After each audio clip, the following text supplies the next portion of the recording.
I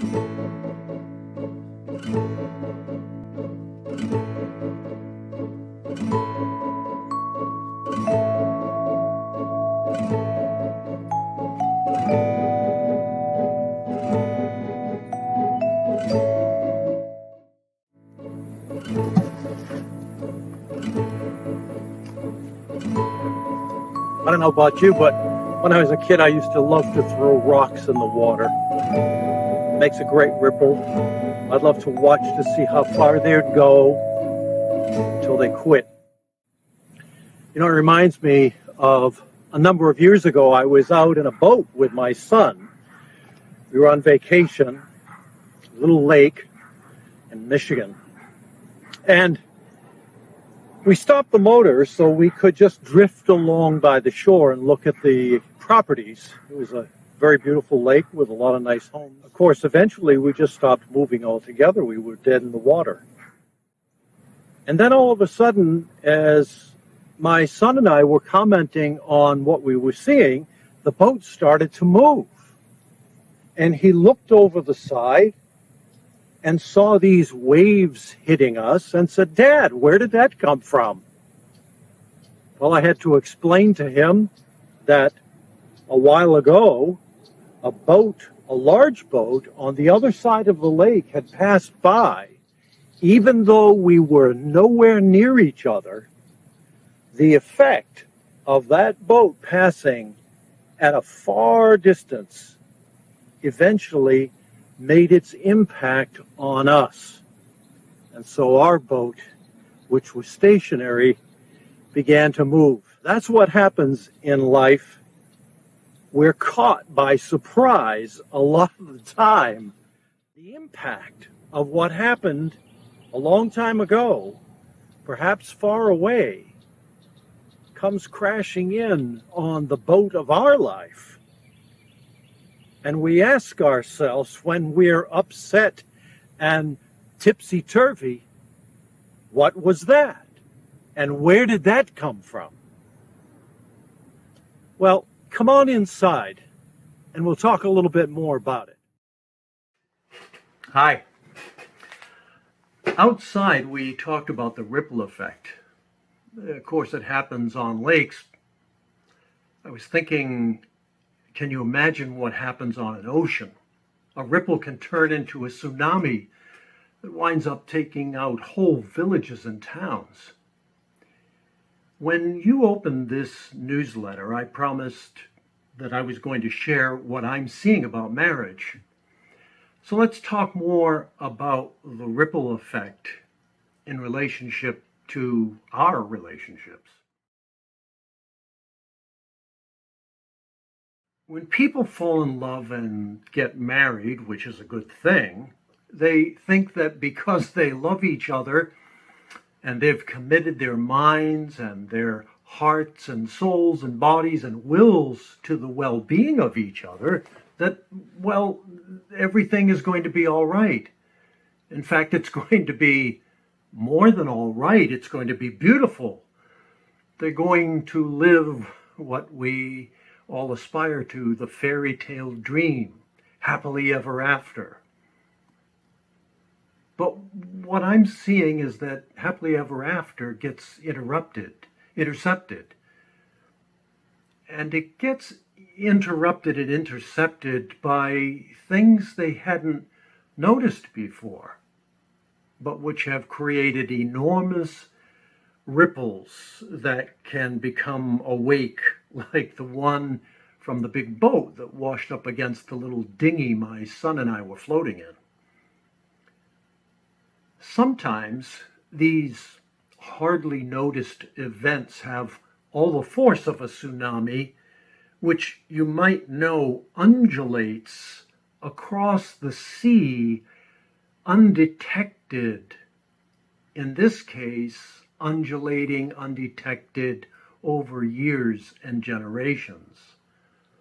And suddenly you're slammed by a force that shakes you. You're not sure what hit you or where it came from. What do I mean? Well, here's just one example.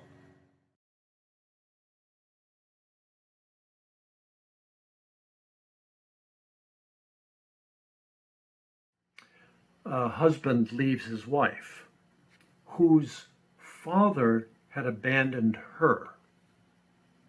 So, desperate for reliable love, she winds up with any man who promises her that she'll have that reliability, that dependability with him.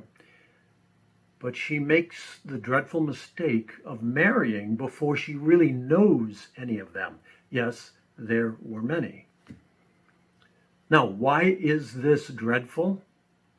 Because she discovers too late that the men she is drawn to are just like the father who could not sustain his commitment, leaving a little girl with a lifetime broken heart. What's that got to do with the couple I met? Well, this woman's misfortune didn't end with her. She has 2 children, a boy and a girl. And they witness the coming and going of one man after another. Sometimes there is violence they witness with their mother, and so they'd hide behind a locked bedroom door. These children see their mother's suffering, and they inherit their mother's wound. Their conclusion is no father, no man can be trusted. In fact, sister and brother realize that each other is all they really have in this world. They're closer than close. The young man enters into a romantic relationship that results in marriage. His sister should be happy, but she's not. She's constantly she's actually pouring acid on her brother's new marriage, doing everything she can to undermine it. Why? Because her fragile life has been threatened by the woman who took away the only man who ever stayed close to her. Amazing. The details in every couple's life are different, of course. But in my experience, every one of the good-looking, well-educated, nicely mannered couples that have sat with me suffers from the ripple effect. No one can escape it. But there are things that you can do. Here are 3 tips on how to handle the ripple effect. First, make sure you have a seaworthy boat. A relationship that is capable of making the voyage of marriage. You don't want to go out onto the sea of life in a leaky scow. Next, don't get in a boat with someone who easily gets seasick. Now, if you're in a boat, you're going to feel the force of the water.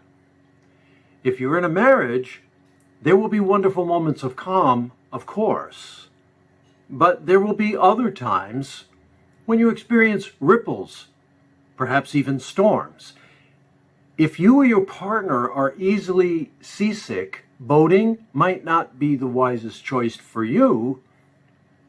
Make the connection about the significance of that in marriage.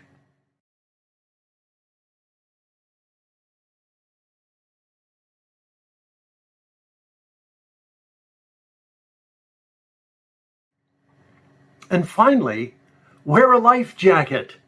You've heard that one before. No one ever knows what's going to happen.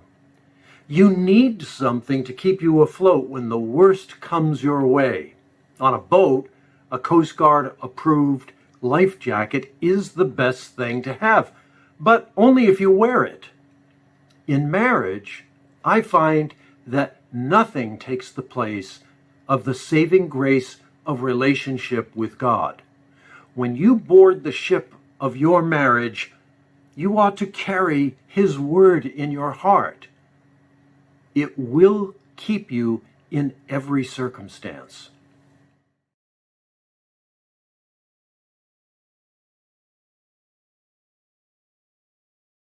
When the ripples, waves, or even tsunamis of life hit, and they always do, what do you do? What are you doing?